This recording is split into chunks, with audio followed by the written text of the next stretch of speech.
पिछले एपिसोड में रवि गायब हो गया था, कब्रिस्तान से, बिना किसी निशान के।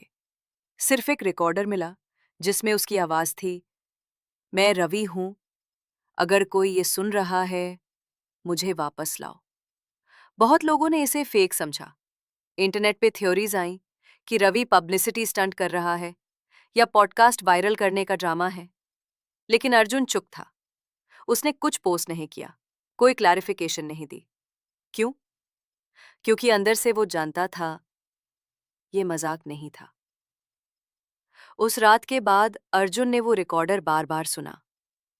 हर बार उस आवाज में कुछ अलग महसूस होता, जैसे वो रिकॉर्डिंग बदल रही हो। एक दिन उसने फाइल को एक साउंड इंजीनियर दोस्त करण को भेजा। करण दिल्ली में एक ऑडियो लैब में काम करता था। अर्जुन ने बस इतना बोला, एक बार हेडफोन्स में ध्यान से सुनना, कुछ गलत है। 2 दिन बाद करण का मैसेज आया, ब्रो, अर्जेंट कॉल कर, कुछ मिला है। फोन पर करण का वॉइस बिल्कुल सीरियस था। उसने कहा, अर्जुन, तुम्हारी रिकॉर्डिंग में सिर्फ रवि की आवाज नहीं है, एक और लेयर है, कोई औरत की आवाज, और वो रिवर्स में कुछ बोल रही है। अर्जुन ने तुरंत फाइल रिवर्स करके सुना। पहली बार तो कुछ समझ नहीं आया, लेकिन जब उसने नॉइस फिल्टर किया, एक सेंटेंस क्लियर हुआ, तुमने रास्ता खोला है। उस दिन के बाद अर्जुन को नींद नहीं आई। उसके ड्रीम्स में वही लाइन रिपीट होती थी। कभी आवाज सीधी होती, कभी उल्टे, कभी रवि बोलता, कभी कोई और। उसने फिर से कब्रिस्तान जाने का फैसला किया। इस बार सिर्फ रिकॉर्डर नहीं, एक पुरानी नोटबुक भी ले गया, जिसमें वो हर चीज नोट करता आ रहा था। रात के 1 बजे, वही कब्रिस्तान, वही हवा, वही सन्नाटा। एक डिफरेंस था, इस बार कब्रिस्तान बंद था, ताला लगा था। पर अर्जुन ने पहले से तैयारी की थी। बाउंड्री वॉल के पीछे से घुस गया। अंदर सब कुछ वैसा ही था, लेकिन उस जगह जहां पहले वो खुली कब्र थी, अब वो दोबारा बंद थी, और उस पे एक सफेद फूल रखा था, जैसे किसी ने रिस्पेक्ट के साथ बंद किया हो। अर्जुन कब्र के पास बैठा, माइक चालू किया और धीरे से बोला, रवि, अगर तू सुन सकता है, कोई सिग्नल दे।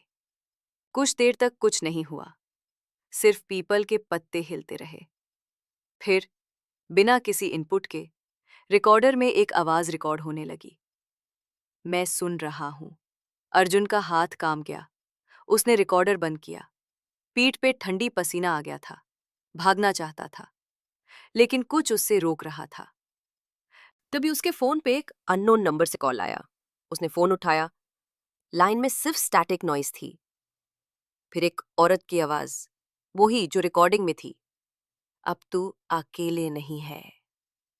फोन कट हो गया। अर्जुन ने तुरंत अपनी नोटबुक में लिखा, second voice confirmed, response to call, knows I am here.